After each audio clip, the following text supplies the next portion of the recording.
Hey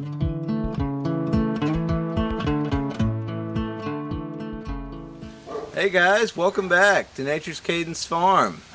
Today we're going to be working on the BMW 325i, and this is the convertible model, but anyways, check out the other videos of me getting it kind of going. But I've got it finally running under its own power and moving around. I've tested the transmission out, but you know, and it drives, it does move, but I found that the brakes, all of the brakes, they seem really soft, and the brake lining light is on, which is some kind of sensor in there. I'm not familiar with that, but we're going to figure it out. But so what I've got is I bought a set of brakes, and I'll put the link in the description below there. But I've got a set of brakes that I bought off the internet with brake rotors, pads, and the sensors. So I've got a little unboxing for you. I'll go ahead and open the box up and show you what's inside. I haven't even looked myself.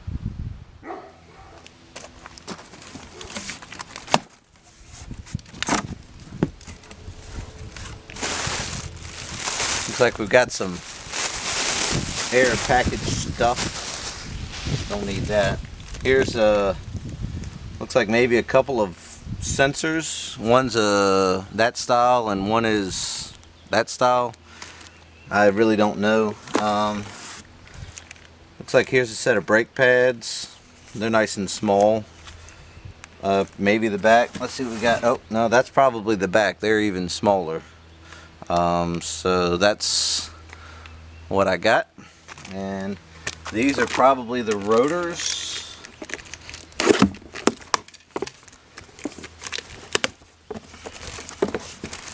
Yeah, I got the drilled and slotted. Oh, this says rear driver side already on it. I don't know if you can see that. That's pretty nice. They're kind of labeled already, but yeah, drilled, slotted. I guess their performance, I don't know. They're better than what's on there. This is rear driver side, rear driver side. Okay, well, we got two rear driver side. We'll see if that matters. Let's see. Open up. There's one more box below here. Let's see.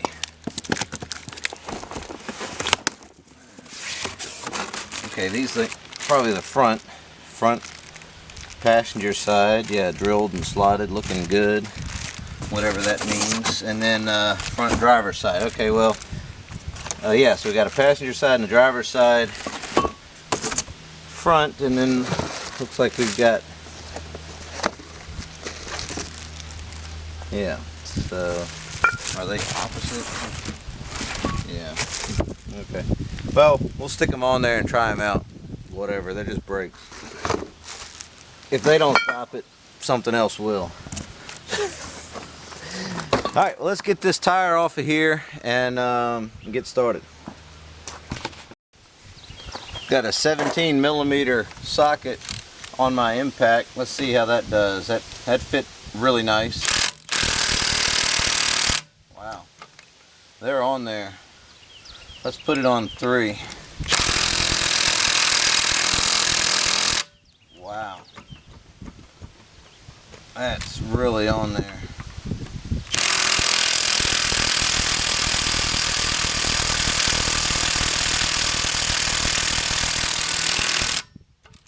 Alright, what I might do is go ahead and take this extension off. Extensions make, you know, less torque. Let's see if that helps.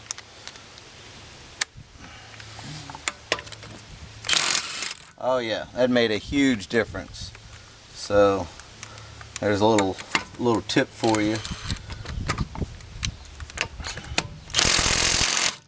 Still tight, but definitely doable.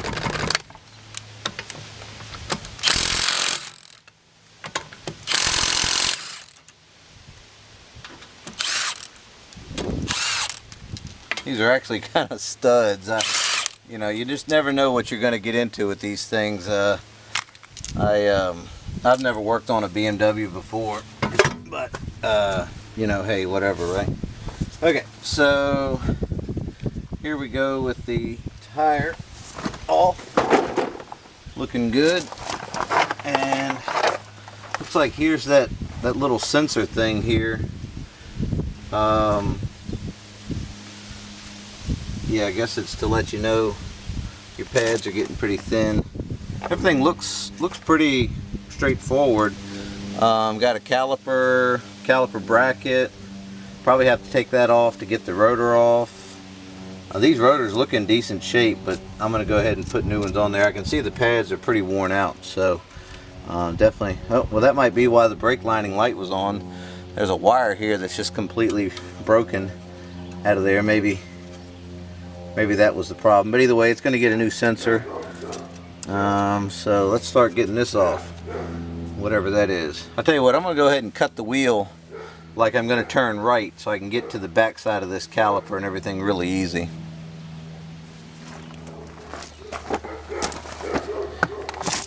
Alright, got the caliper kind of flipped around, and I'm going to find out what size this is. You know, sometimes I don't know what size these are. I just kind of grab a socket out of the box and try it first. I'm going to guess a 13 millimeter. Let's see how that looks. Oh, that's beautiful. Yeah, we'll go ahead and drop that on our impact. Try to get this off of here. So this is a pin detent impact, and I went ahead and put that on there while I was getting those lug bolts out of there. We'll go ahead and put it on there again. We got the tool out already. Oh, let's see. We got all kinds of stuff in the way. This time we might have to use that extension. I don't think these are going to be nearly as tight as the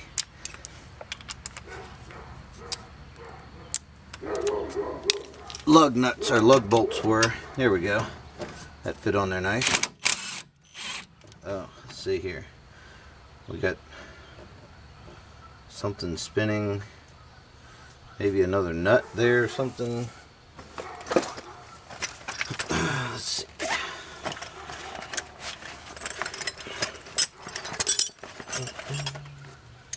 I'm going to go with maybe a 13 millimeter. No, a little bit bigger than that. 15. Yeah, that'll work. Alright, get that back on there. Let's try this out now. I don't know why there's a nut. Okay. Oh, look at that. Okay. Well, that's how they do that. Okay, so there's a nut on the back side of the sleeve, and the bolt goes into the nut or the sleeve. Okay. Whatever. That worked on a lot of cars. A lot of stuff. I guess it's all been domestic, huh? Never any German engineering. But okay. Alright, so here we go. There goes the brake pad out. Yeah, I mean, it was some life left in it, but it's gonna get some new ones. Let's see, looks like this comes unclicked from there. Some kind of, okay, yeah, okay. I'll tell you, we'll just take that on off of there. How's it? Looks like it's kind of just butt spliced into it, so we'll just rip that off of there for now. Pull that out, and we'll find out how the new one goes on there. Yeah, I guess that sensor is supposed to wear down and then make contact or something. I don't know. Whatever. So yeah, so we're gonna need to collapse the piston on the caliper. I do know that. With the C-clamp, I'll have to go find one. Got the C-clamp here, and let's see if it's big enough to get around there. Almost. I think we can get enough bite out of it. Let's see. Let's get this thing all. Oh yeah, there we go. Let's see. Some people use. Let's see if it does it. Some people use the old brake pad. This C-clamp. Oh yeah, C-clamp isn't quite big enough for all that, but it looks like it's pushing it in there with no problem. Let's try to get it down here, get it kind of even. Not that it really matters. Maybe we'll get it from side to side, because it should just retract by itself. or evenly, not by itself, but evenly.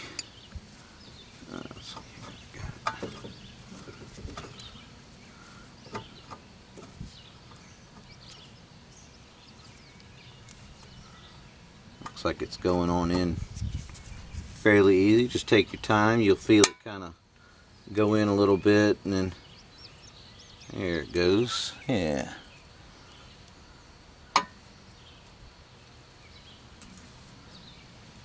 Hopefully you can see it kind of going in, but it's going in quite a bit because those old pads there. Now that bottomed out, no need to force it anywhere or anything.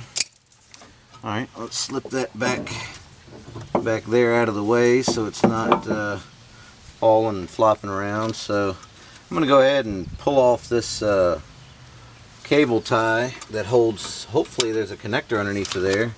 I've got more cable ties. Oh good, it is a connector underneath there because my new sensor has that connector on it. So what I've done with the sensor is it just snaps into this brake pad, at least my style did, and then you've got the new connector there that plugs in. And let's see, to get this into the caliper, it looks like you have to fish this wire through this hole just like that, and then looks like these metal clips go on the back side of this little wish I could get you in there. Maybe I can get you in there a little closer.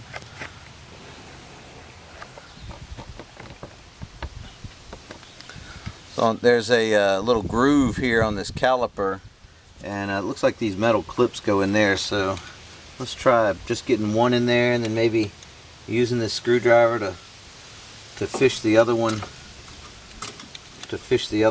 into that little groove, and then push the brake pad all at the same time. Yeah, it looks like that worked pretty good. Alright, there we go. So yeah, that's in there. Okay. And here's the other brake pad. I'm going to say that goes, well, maybe not. Maybe they just kind of ride in there. Huh. Maybe they don't. Maybe I should have paid attention.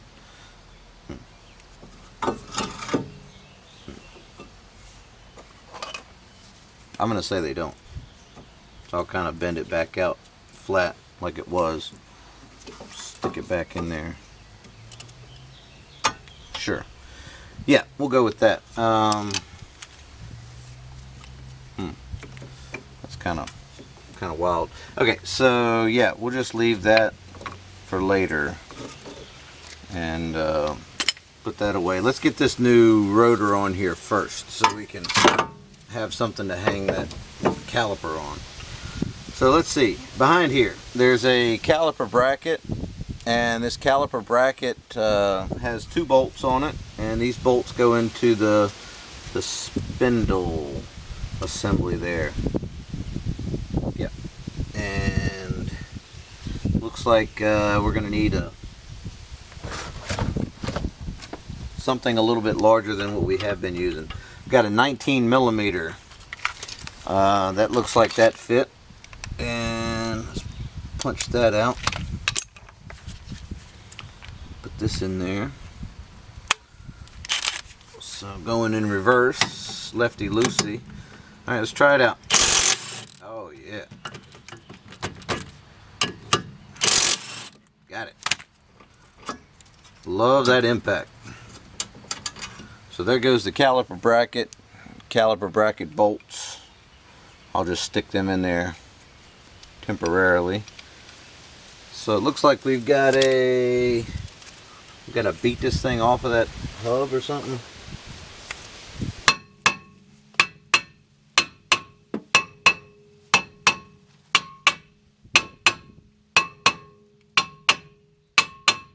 Wow, that does not want to come off. It looks like that's all that's holding it on there. I've got the new one here, and it looks like it's just kind of like a little taper on the back side. Looks like that's all. Oh, wait a second. Wait a second. No, there is an Allen head bolt. Yes, of course, bolt the caliper onto something. Okay, so yeah, it looks like I need to get that out of there.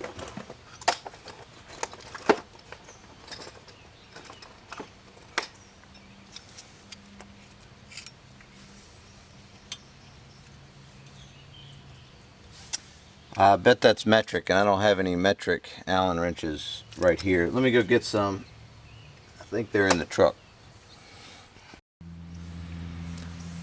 What I found is a 3/16 Allen wrench, and maybe I'll put some text in down here somewhere, something that tells you what size it is in metric.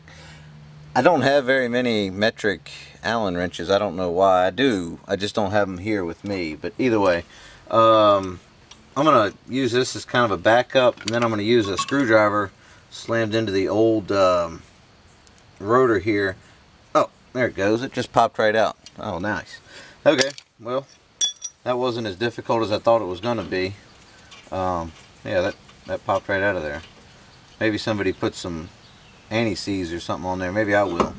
There it goes. Alright, so there's the old rotor. We'll just toss that over there somewhere. So we've got the front driver side here of our new rotor, looking good. So what I've got to do is line up the bolt hole for that, and I'm gonna go find some anti-seize and put on this thing. I'll be right back. I just put some of this what do you call it, Loctite copper or something, copper anti-seize. I use it for spark plugs, but it'll work for a bolt on brake lines too. Kind of high temp. So let's see, get our new bolt, or old bolt, back on to hold our new rotor in place. Let's get that tightened back up. Oh yeah, no dragging or anything. Let's see. So we'll put the wrench back on there to help tighten it down, and then screwdriver in the rotor, kind of just snug it. I'm really not going crazy with it in case I got to take that thing off again. Let's see here, caliper bracket. Here we go, got that. Get our bolts out.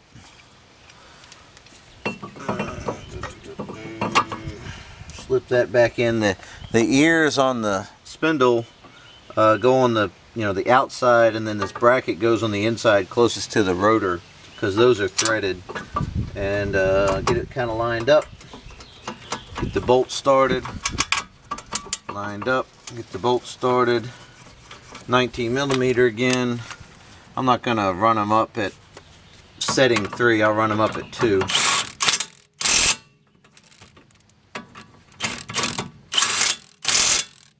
Alright, that's nice and tight. So that's looking good. Alright, so let's see here. Now, brake pads look like they kind of set in there like that. That's cute. Something like that. That's how I'm going to try it. Let's see what happens here. Get the caliper out. Fish our little wire through there. Yep. Something like that. I just pushed these slides in. They feel nice and free, so I'm not going to take them all apart. They'll be fine. And might have to put a little preload on there. At least maybe get the bottom one started, and then swivel the top around. So let's see. All right, I got that. Feels like I got that started. Yeah. Oh, definitely in there. All right. So get our other caliper bolt. Pull the slide back out of the way. Push this in there. Put a little bit of tension on there, and get this guy started. Beautiful. Got it. All right. Yeah, that looks like that's how you do it. So let's see here. 15mm wrench, 13mm on the impact, and if you don't have an impact, at least a battery powered one, I would highly suggest getting one, man. It makes life so easy. Anyways, wrench on the back side, and impact. I'm not going to go crazy on those things. Just, you know, just little bolts. There we go. That moves nice and free, no binding. So it looks like we can go ahead and plug this little guy in here, and it just plugs just straight into it like that. So then that sits down in a little bracket, and then there was a cable tie wrapped around there. Let me go grab a cable tie.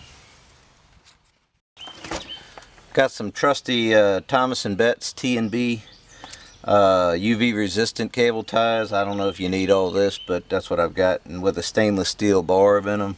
Been using these for a long time on a lot of different stuff. But anyways, there's a little metal clip, and you feed the cable tie right down through there, and I've got the tag end here that goes into the little barb holder thingy, and cut off your extra. There you go. Alright, yep, so that's looking good. I like it. So it looks like we're ready to put the tire back on and move over to the next side.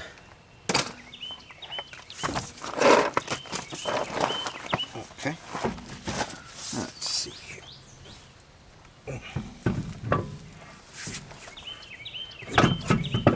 There we go.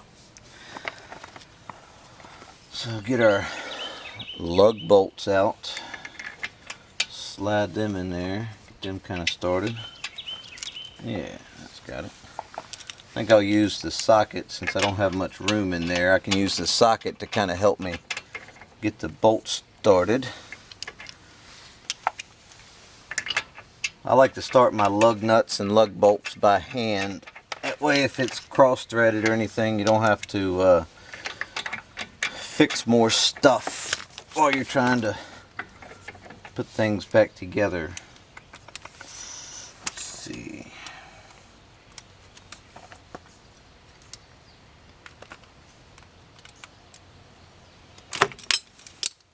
I'm going to start running them up at setting 1 here. Just hit that little center button if you've got one of these. But anyways, yeah, it's worth every penny if you don't. So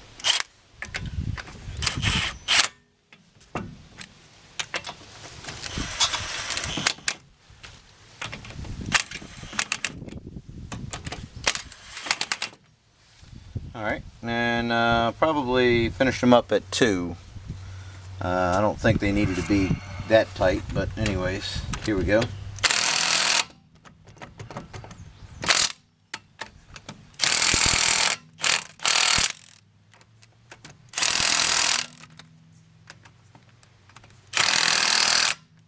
And again, 17mm on the lug bolts. Alright, well that finishes up the front here, and now we'll go ahead and do the other front while I've got everything out for the front, and then we'll move to the back. But you won't see me until I get to the back.